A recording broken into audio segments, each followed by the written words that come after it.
تاب کے درگے تیرگی می روی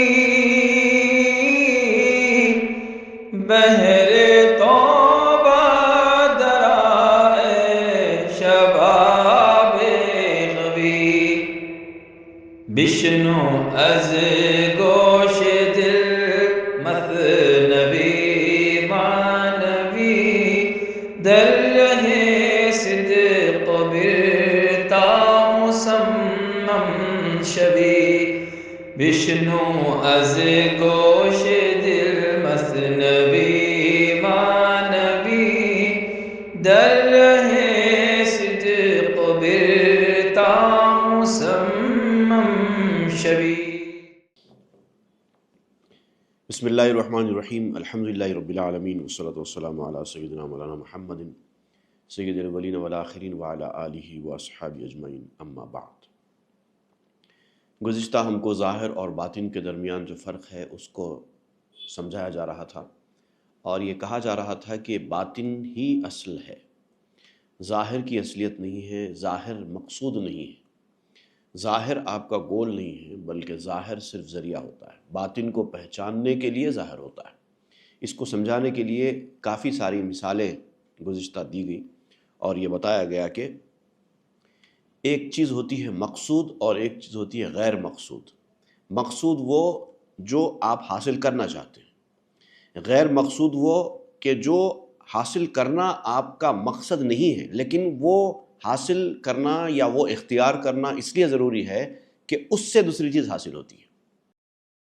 جیسے کہ اس سے پہلے مثال دی گئی کہ جب آپ میوہ خریدتے ہیں تو چھلکے کو دیکھ کر خرید کے لاتے ہیں، لیکن چھلکا آپ کا مقصود نہیں ہوتا، بلکہ مغز آپ کا مقصود ہوتا ہے۔ لیکن آپ مغز تو دیکھ کر نہیں لاتے، دیکھ کر تو چھلکا لاتے ہیں، چھلکے کے اندر مغز ہوتا ہے۔ اسی طریقے سے آپ کو بتایا گیا کہ فلور پر چڑھنا آپ کا مقصد ہوتا ہے، سیڑھی پر چڑھنا آپ کا مقصد نہیں ہوتا، وہ غیر مقصود ہے۔ لیکن سیڑھی پہ چڑھیں گے تو ایک ایک سیڑھی آپ کو آپ کا مقصد دلانے میں مدد کرتی ہے۔ پہلی سیڑھی پر آپ چڑھتے ہیں تو سیڑھی پر چڑھنا آپ کا مقصد نہیں ہے، آپ کا مقصد تو فلور پر چڑھنا ہے۔ لیکن ایک سیڑھی چڑھنے کے بعد پھر دوسری سیڑھی چڑھتے ہیں، دوسری سیڑھی چڑھنے کے بعد پھر تیسری سیڑھی چڑھتے ہیں۔ اس طرح سے آپ اپنے گول تک پہنچتے ہیں، اپنے مقصد تک پہنچتے ہیں، اور جو مقصد آپ کا ہوتا ہے اس کو کہتے ہیں مقصود، اور جو آپ کا مقصد نہیں ہے پھر بھی آپ اختیار کرتے ہیں اس کو کہتے ہیں غیر مقصود۔ اسی طریقے سے ایک مثال دی گئی تھی کہ یہ جو مقصود اور غیر مقصود کو پہچاننے کے لیے نظر ہے، وہ ایسا آدمی ہی دیکھ سکتا ہے جو وسیع النظر ہو، براڈ ہو اس کی سوچ، وہ سمجھنے کی صلاحیت رکھے۔ لیکن جو لوگ براڈ نہیں ہوتے وہ مقصود کو سمجھتے نہیں، ظاہر کو دیکھ کے فتویٰ لگا دیتے ہیں، باطن کی طرف ان کی توجہ جاتی نہیں۔ مثال آپ دے رہے تھے ایسے لوگوں کی کہ گھاس ہے، گھاس زمین سے چمٹی ہوئی ہوتی ہے، وہ اپنی جگہ سے ہلتی بھی نہیں ہے، لیکن کبھی جب ہوا آتی ہے تو ہوا آتے وقت گھاس ایسے ہلتی ہے، ایسا آپ کو لگتا ہے جیسے کہ اب گھاس ایک مقام سے دوسرے مقام تک جانے والی ہے، لیکن صرف اوپری حصہ اس کا ہلتا ہے، نیچے تو وہ زمین سے چمٹی ہوئی ہے۔ ایسے ہی دنیا میں بعض لوگ ایسے ہوتے ہیں جو ظاہر سے اتنے چمٹے ہوئے ہوتے ہیں، وہ باطن کی طرف اگر جاتے بھی ہیں تو گھاس کی طرح جاتے ہیں، ایسے ہلتے ہیں اور پھر اپنی جگہ آ جاتے ہیں، کیونکہ وہ ظاہر سے چمٹے ہوئے ہیں، ان کو باطن سمجھ میں نہیں آتا۔ گر سرس جنبت بے باد تیز رو تو بے سر جنبانیش غرہ مشو۔ اگر تیز چلنے والی ہوا سے گھاس کا سر ہلنے لگے تو دھوکہ مت کھاؤ، اس کے سر ہلانے سے دھوکے میں مت آ جاؤ، یہ مت سمجھو کہ گھاس باطن کو سمجھنے والی ہے، نہیں ہے، وہ زمین سے چمٹی ہوئی ہے، زمین کے اندر دھسی ہوئی ہے، وہ نہیں ہل سکتی۔ آ سرش گوید سمعنا یا صبا پائے او گوید عصینا خلنا۔ اس کا سر تو کہتا ہے ہوا کے چلنے سے، اے ہوا میں نے تیری اطاعت کی۔ ہوا نے اس سے چلنے کے لیے کہا، گھاس ہلنے لگی، لیکن گھاس کا ہوا سے ہلنا اس تنکے کی طرح یا اس کوئی ہلکی پھلکی زمین سے ٹوٹی ہوئی گھاس کی طرح تو نہیں ہوتا۔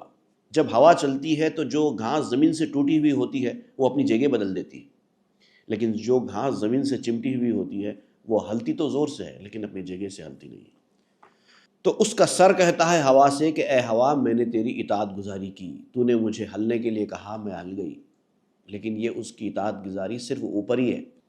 اس کا پاؤں تو کہتا ہے کہ اے ہوا، میں نے تیری نافرمانی کی، مجھے چھوڑ دے، مجھے ہلانے کی کوشش مت کر، میں اپنی جگہ سے ہلنے والی نہیں ہوں۔ انسانوں میں بھی اس طرح کے دو لوگ ہوتے ہیں جو اطاعت گزاری فرمانبرداری میں اس قدر آگے ہوتے ہیں کہ وہ زمین سے کٹی ہوئی گھاس کی طرح ہوا جب چلتی ہے تیزی سے ادھر سے ادھر ہو جاتے ہیں، ادھر سے ادھر ہو جاتے ہیں۔ یہ اطاعت گزار فرمانبردار ہے۔ دوسرا وہ آدمی ہے جو دنیا سے چمٹا ہوا ہے، ظاہر سے چمٹا ہوا ہے، زمین میں دھسا ہوا ہے، اگر وہ ہلتا بھی ہے تو صرف اس کا سر ہلتا ہے، پاؤں میں کوئی جنبش نہیں ہوتی۔ اطاعت گزاری فرمانبرداری اچھائی کی باتیں جب لوگوں کے سامنے کی جاتی ہیں تو وہ گھاس جو زمین کے اندر سے اس کا تعلق نہیں ہے، زمین سے مراد یہاں پر دنیا ہے، دنیا اور دنیا داری، جو لوگ دنیا اور دنیا داری کے اندر دھسے ہوئے ہیں ان کو اگر اطاعت و فرمانبرداری کی باتیں کہی جائیں تو وہ سر تو ہلاتے ہیں، ہاں ٹھیک ہے ٹھیک ہے ٹھیک ہے، لیکن کرتے کچھ نہیں، کیونکہ وہ دنیا داری میں ان کے پاؤں دھسے ہوئے ہیں۔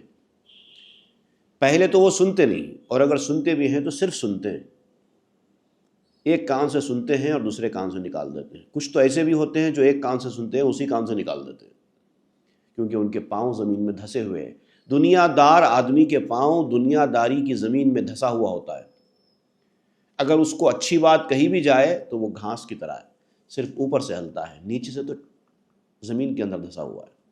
لیکن جو اطاعت گزار آدمی ہوتا ہے، جو دنیا کی اس زمین سے اس کا گہرا تعلق نہیں ہوتا، زمین سے علیحدہ ہوتا ہے، تو پھر وہ ہوا چلتی ہے تو ہوا کے ساتھ ساتھ کبھی ادھر ہوتا ہے کبھی ادھر ہوتا ہے۔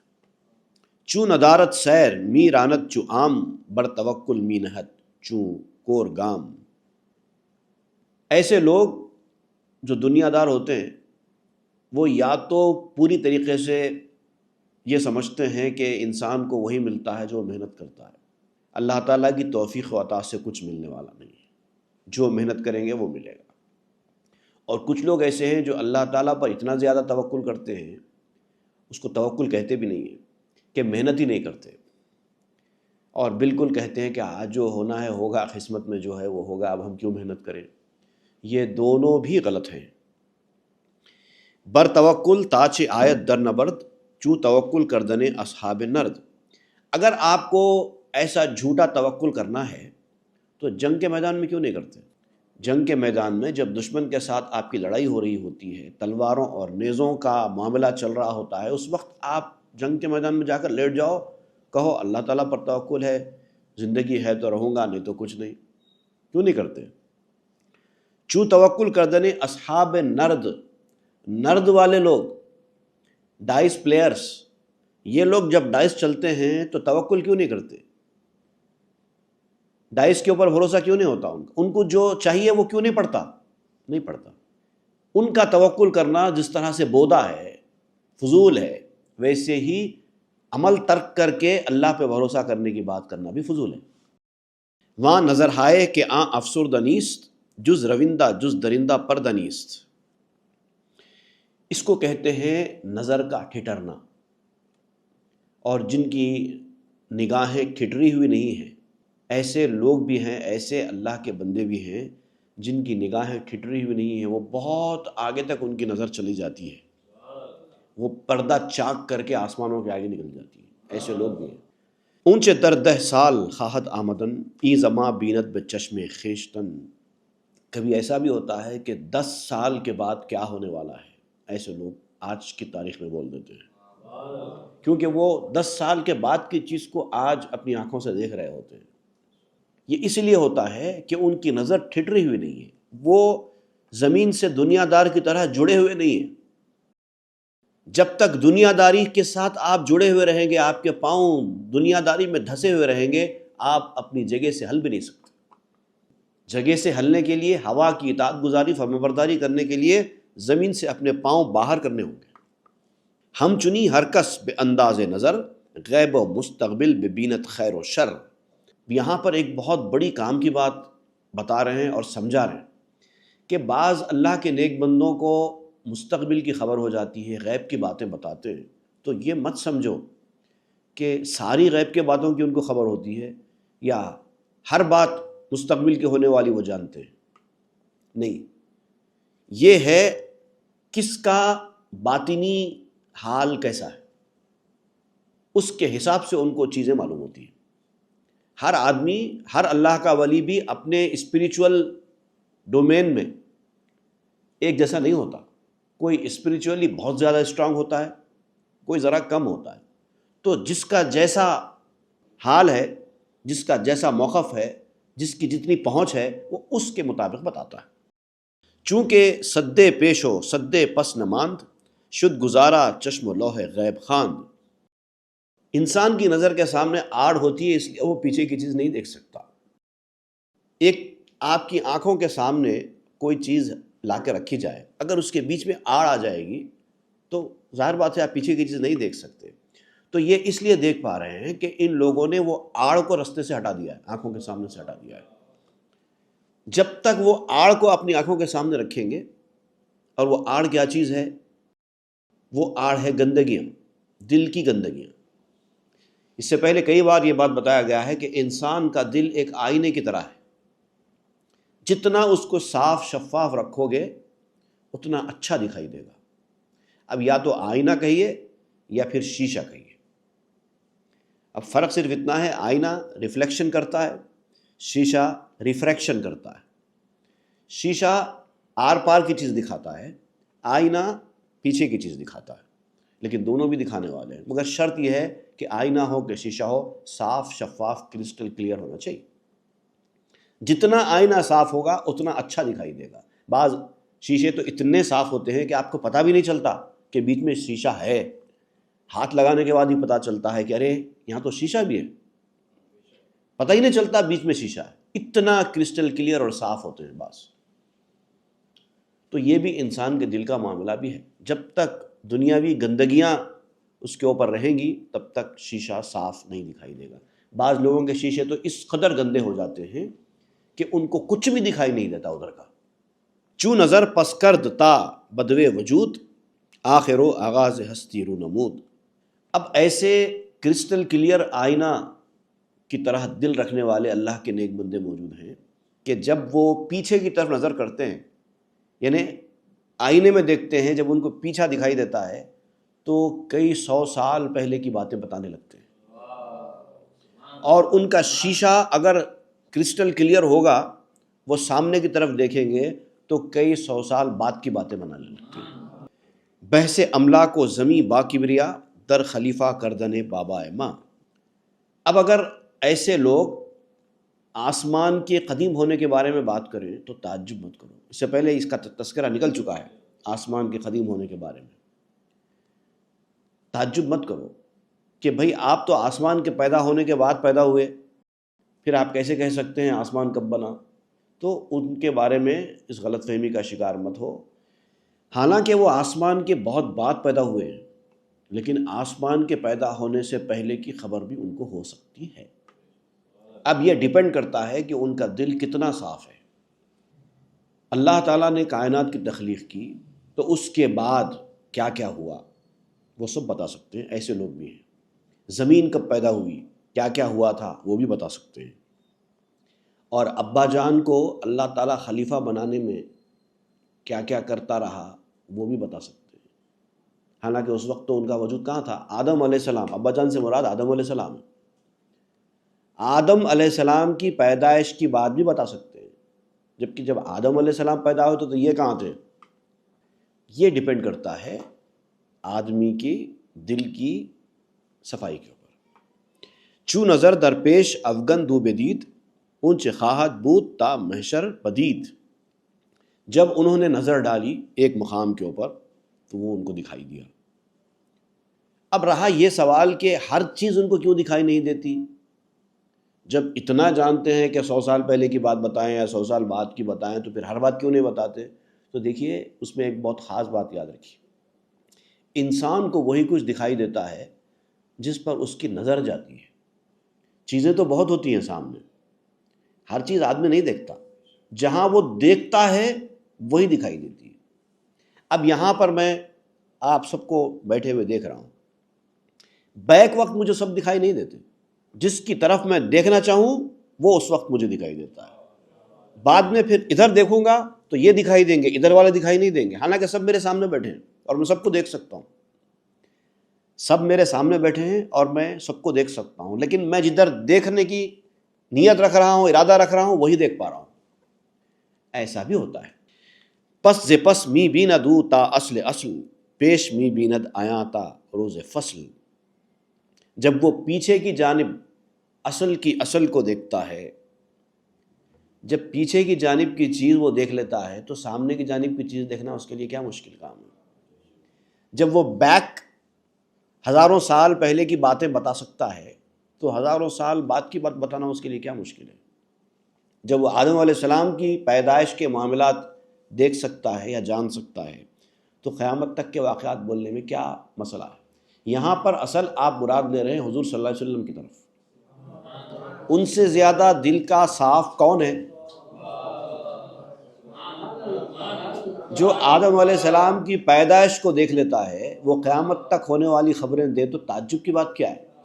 اور وہ اگر کہے کہ آسمان قدیم نہیں ہے، حادث ہے، تو یقین کرنے میں آپ کو کیا پرابلم ہے؟ یہ ساری گفتگو اصل اس کے لیے ہو رہی ہے۔ ہر کسے انداز ہے روشن دلی، غیب را بیند بقدر سیقلی۔ ہر شخص دل کے روشن ہونے کے اندازے سے، مطلب اس کا دل کتنا روشن ہوا ہے، کتنا صاف ہوا ہے، کتنا اس کے دل کو سیقل کیا گیا ہے۔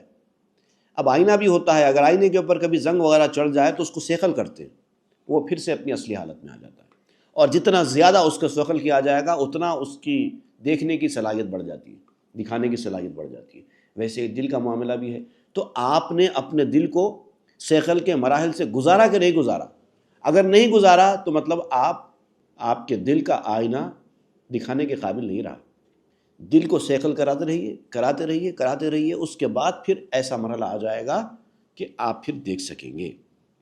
According to the measure of his spiritual enlightenment, یہ کام ہوتا ہے، یعنی یہ اتنا ہی ہوگا جتنا آپ کا ہارٹ کے مرر کو پالش کرنے کا پروپورشن ہوگا، وہ حساب سے ہوگا۔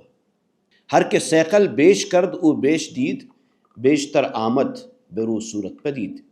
جس نے جتنا زیادہ آئینے کو صاف کیا، سیقل کیا، اس نے اتنا زیادہ دیکھا۔ اگر کچھ نہیں دکھائی دیتا ہے تو اس کا مطلب یہ ہے کہ ابھی آپ نے سیقل کے مرحلے کا آغاز بھی نہیں کیا ہے، اور جتنا زیادہ آئینہ صاف ہوگا دل کا اتنی زیادہ صورتیں دکھائی دیں گی۔ گر تو گوئی کاں صفا فضل خداست، نیز ای توفیق سیقل زاں عطاست۔ اب پھر یہاں پر وہی بات آپ پلٹا کے لا رہے ہیں۔ جب کسی انسان کے سامنے کہا جاتا ہے کہ دل کی صفائی سے انسان کی باطنی نظر شارپ ہوتی ہے اور وہ باطن کی چیزیں دیکھنے لگتا ہے، تو کہنے لگتے ہیں لوگ کہ یہ جو دل کی صفائی کا ہے یہ تو اللہ کا فضل ہے، اس کی دین ہے۔ اللہ تعالیٰ جس کو سرفراز کر دیا کر دیا۔ اب اللہ نے ہم کو سرفراز نہیں کیا، اس لیے ہم کو یہ نہیں ملا۔ تو یہ عطا ہے نا، یہ اللہ کی عطا ہوگی تو ہمارا دل بھی صاف ہوگا، ہم کو بھی دکھائی دے گا۔ اب اللہ تعالیٰ نے عطا کی ہی نہیں تو اب ہم کہاں سے دیکھ سکیں گے؟ یہ بھی ایک کوتاہی ہے، اس طرح کی بات کرنا بھی کوتاہی۔ اب آپ سمجھائیں گے کہ اللہ کی عطا اور محنت یہ دونوں چیزیں کس طرح سے کام کرتی ہیں۔ قدر ہمت باشداں جہد و دعا، لیس للانسان الا ما سعی۔ پھر وہ قرآن مجید کی آیت کا ٹکڑا لا رہے ہیں، قدم قدم پر آپ لاتے ہیں لیس للانسان الا ما سعی۔ وہ کوشش اور دعا، انسان کے لیے ایک چیز ہوتی ہے کوشش، ایک چیز ہوتی ہے دعا، دونوں چیزیں کرنے کا حکم دیا گیا نا۔ ایسپریشن جب تک نہیں ہوگا تب تک انسان دعا بھی نہیں کرے گا۔ تو پہلے ہمت پیدا کرنا وہ کام کرنے کی، اس کے بعد پھر دعا کرنا۔ اور یاد رکھنا چاہیے کہ اللہ نے دنیا کا نظام ہی ایسے بنایا ہے کہ انسان کے لیے وہی کچھ ہے، انسان کو وہی کچھ ملے گا جو اس نے کوشش کی ہوگی۔ آپ نے کوشش ہی نہیں کی اور یہ کہتے رہے کہ اللہ نے عطا ہم کو نہیں کی، اللہ نے یہ فضل ہم پر نہیں کیا، اس لیے ہمارا دل صاف نہیں ہوا، یہ بات قابل قبول نہیں ہے۔ کوشش سے ملتا ہے، یہ اللہ نے نظام بنا دیا ہے، دنیا کا نظام ہی اللہ نے ایسے بنا دیا ہے، لیس للانسان الا ما سعی، اسی کو ملے گا جس نے کوشش کی۔ آپ نے کتنی کوشش کی؟ کوشش ہی نہیں کی، کہاں سے دل صاف ہوگا؟ واہب ہمت خدا وندست بس، ہمت شاہی ندارت ہیج خس۔ ہاں یہ بات ہے کہ آپ کو کوشش کی توفیق دینے والا یہ اللہ تعالیٰ ہے۔ اب دیکھیے، پہلی چیز ہوتی ہے آپ کو کوشش سے کسی چیز کا ملنا۔ آپ نے کوشش کی، آپ کو وہ چیز مل گئی، لیکن کوشش اللہ کی عطا کردہ ہے۔ اگر آپ کو وہ چیز ملنا ہوتا ہے تو اللہ تعالیٰ آپ کو کوشش کی توفیق دیتا ہے، تو اب اس کے لیے آپ کو دعا کرنا ہوگا۔ تو چیز ملے گی کوشش سے، لیکن کوشش کی توفیق ملے گی اللہ کی عطا سے۔ یہ ایک دوسرے کے ساتھ لنکڈ ہے۔ ایسا نہیں کہ اللہ تعالیٰ کی عطا ہو جائے تو بغیر کوشش کے مل جائے گا، ایسا نہیں ہوتا۔ اللہ کی عطا سے کسی کو بغیر کوشش کے مل جائے، ایسا نہیں ہوتا۔ اگر کہیں ایسا ہوا بھی ہے تو ریئر کیسز ہے۔ ہم نے کئی بار پڑھا ہے کہ ریئر کیسز کی کوئی مثال نہیں لی جاتی۔ یوزولی جو ہوتا دنیا میں وہ یہی ہوتا ہے کہ اللہ تعالیٰ توفیق دیتے ہیں کوشش کی، راستہ بتاتے ہیں، انسان اس راستے پہ آتا ہے، کوشش کرتا ہے، تب جا کے اس کو چیز ملتی ہے۔ یہ ہے دنیا کا نظام۔ تو کوئی اگر کہے کہ کوشش سے ہی سب کچھ ملتا ہے، اللہ کے توفیق کی ضرورت نہیں ہے، وہ بھی غلط ہے۔ اور کوئی کہے کہ کوشش سے ہی نہیں ملتا ہی نہیں ہے، جو اللہ کی توفیق اور فضل سے ہی ملتا ہے، وہ بھی غلط۔ دونوں بھی غلط۔ اللہ کے فضل سے توفیق ملتی ہے، اور توفیق سے آدمی کوشش کرتا ہے، آدمی کوشش کرتا ہے تو وہ چیز ملتی ہے۔ کسی شاعر نے کہا، عمل سے زندگی بنتی ہے جنت بھی جہنم بھی۔ عمل سے ہی زندگی بنتی ہے، جہنم ہو کہ جنت ہو۔ یہ خاکی اپنی فطرت میں نہ نوری ہے نہ ناری ہے۔ انسان اپنی فطرت میں نہ جنتی ہے نہ دوزخی ہے۔ عمل جیسا کرے گا ویسا ملے گا، یہ کسی نے کہا، لیکن یہ بھی پوری طریقے سے صحیح نہیں ہے، کیونکہ حدیث شریف میں یہ بھی آیا ہے کہ جو ہوگا اللہ کے فضل سے ہوگا۔ انسان اپنی کوشش سے جنت میں نہیں جائے گا، یہ بھی آیا۔ تو پھر کیا صحیح ہے؟ انسان کوشش سے جنت میں جائے گا یا اللہ کے توفیق سے جنت میں جائے گا؟ اب دیکھیے، اس کو میں نے اپنے ایک شعر میں واضح کیا ہے، اعمال بھلے ہی اچھے ہوں اس سے نہ امید بخشش ہے۔ چاہے کتنے اچھے اعمال آپ کیوں نہ کر لیں دنیا میں، بخشش کی امید ان اعمال سے نہیں ہے۔ اعمال بھلے ہی اچھے ہوں اس سے نہ امید بخشش ہے۔ ہاں یہ ہے کلید فضل خدا، اللہ کے فضل کی کنجی ہے آپ کے اچھے اعمال۔ آپ اچھے عمل کریں گے تو اللہ کا فضل آپ کے اوپر کھلے گا۔ ہاں یہ ہے کلید فضل خدا، اور فضل کلید بخشش ہے۔ دیکھیے، اللہ کا فضل بخشش کی کنجی ہے، لیکن اللہ کے فضل کی کنجی آپ کے اعمال ہے۔ تو آپ اچھے عمل کریں گے تو اللہ کا فضل ہوگا، اللہ کا فضل ہوگا تو آپ کو جنت ملے گی۔ اس طریقے سے جاتا ہے معاملہ۔ نیست تخصیص خدا کسرا بیکار، مانع تو مراد و اختیار۔ اللہ تعالیٰ کا کسی کو کسی کام کے لیے مخصوص کر دینا کہ یہ کام فلاں آدمی کے ذمے کیا گیا ہے، تو اس کا مطلب یہ نہیں ہے کہ وہ اگر کوشش نہ بھی کرے تو وہ اپنا کام کرے گا۔ ایسا نہیں ہوگا، ایسا ہوگا ہی نہیں۔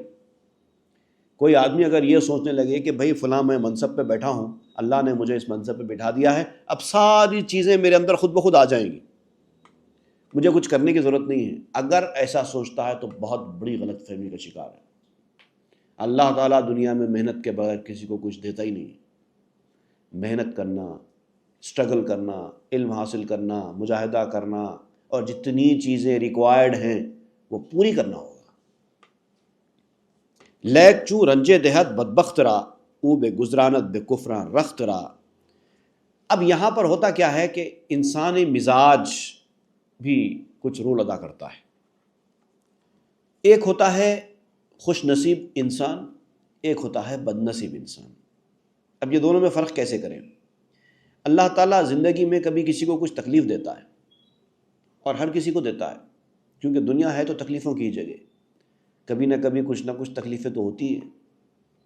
تو جو اللہ تعالیٰ تکلیف دیتا ہے، اگر وہ شخص بد نصیب ہے جس کو تکلیف دی جا رہی ہے، تو وہ ناشکری کا راستہ اختیار کر لیتا ہے۔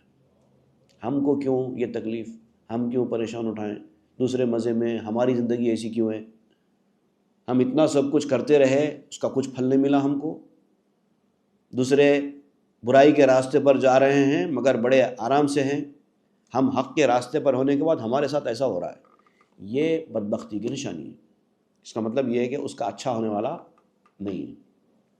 نیک بخت را چو حق رنج دہد، رخت را نزدیک تر وام نہد۔ آپ سمجھتے ہیں کہ صرف آپ ہی کو اللہ تعالیٰ تکلیف دیتا ہے؟ نہیں، دوسروں کو بھی، نیک بخت لوگوں کو، اچھے لوگوں کو بھی تکلیف میں ڈالتا ہے۔ نیک لوگ بیمار نہیں پڑتے، نیک لوگ تکلیف نہیں اٹھاتے۔ فرق کیا رہتا ہے؟ جب نیک لوگوں کو کوئی قسم کی تکلیف پہنچتی ہے تو ان کا ایمان اور مضبوط ہو جاتا ہے۔ فرق یہ ہے، اور مضبوط ہو جاتا ہے، بلکہ ان کا قرب اللہ تعالیٰ سے اور بڑھ جاتا ہے۔ وہ جتنا تکلیف میں جاتے ہیں اللہ تعالیٰ کے پاس اتنا زیادہ سر جھکاتے ہیں۔ جب آپ کو کوئی تکلیف ہو رہی ہے، دل ٹوٹ رہا ہے، آپ کو کوئی نقصان ہو رہا ہے، ایسے میں اگر اللہ کی طرف آپ رجوع ہو رہے ہیں تو سمجھو کہ آپ خوش نصیب انسان ہیں۔ اگر یہ رنج، یہ تکلیف، یہ نقصان آپ کو اللہ سے دور کر رہا ہے تو سمجھو آپ بد نصیب انسان ہیں۔ یہ ہے پہچاننے کا طریقہ۔ بد دلاں از بیم جاں در کارزار، کرد اسباب ہزیمت اختیار۔ جو بزدل قسم کے لوگ ہوتے ہیں، جب وہ جنگ کے میدان میں جاتے ہیں، اگر ان کو ایسے لگتا ہے کہ اب ہم ہار جانے والے ہیں، حالات ایسے بنتے ہیں کہ ان کو لگتا ہے کہ اب ہم ہار جانے والے ہیں، تو بزدل لوگ پہلے کا پہلے سرنڈر کر دیتے ہیں۔ میچز میں بھی آپ دیکھیے، بچوں کے کھیلوں میں بھی دو قسم کے لوگ ہوتے ہیں۔ ایک بزدل انسان، جب اس کو لگتا ہے کہ میچ میں اب اس کا پلڑا بہت کمزور پڑ گیا ہے، اب وہ جیتنے کا کوئی اس کو چانس نہیں ہے، وہ فوری کا فوری سرنڈر کر دیتے ہیں اور ایسے ہار کے نکل جاتے ہیں۔ وہ بزدل ہوتا ہے۔ لیکن جو بزدل نہیں ہوتا، دلیر ہوتا ہے، بہادر ہوتا ہے، وہ آخری وقت تک فائٹ کرتا ہے۔ کوئی بات نہیں، زیادہ ہزیمت والی شکست تو نہیں ہوگی، کم از کم کچھ تو میں فائٹ کروں گا۔ 11-0 سے 11-1 سے ہارنے سے اچھا یہ ہے کہ 11-6 سے ہارو، 11-8 سے ہارو، 11-4 سے ہارو۔ کچھ تو بناؤ، کوشش تو کرو۔ اور کئی بار ایسا بھی ہوتا ہے کہ کوشش کرتے کرتے آدمی جیت جاتا ہے، بظاہر جیت ممکن دکھائی نہیں دیتی، پھر بھی جیت جاتا ہے۔ پردلاں در جنگ ہم از بیم جاں، حملہ کر دی سوئے صف دشمناں۔ بہادر لوگ وہ ہوتے ہیں جب ان کو پتہ چل جاتا ہے کہ اب ہم ہارنے والے ہیں تو ان کی توانائی، ان کی تیزی اور بڑھ جاتی ہے۔ وہ کہتے ہیں جب ہار ہی رہے ہیں، جب مرنے ہی والے ہیں تو چلو مار کے مرتے ہیں، گھس جاتے ہیں دشمنوں کے صفوں میں۔ اب جب اول آخر ہار ہی رہے ہیں، اب دشمن ہم کو پکڑے گا تو یقیناً بات ہے قتل ہی کر دے گا، تو جب مرنا ہی ہے تو کیوں ایسے بزدلوں کی موت مریں، چلو داخل ہو جاؤ صفوں میں دشمن کی۔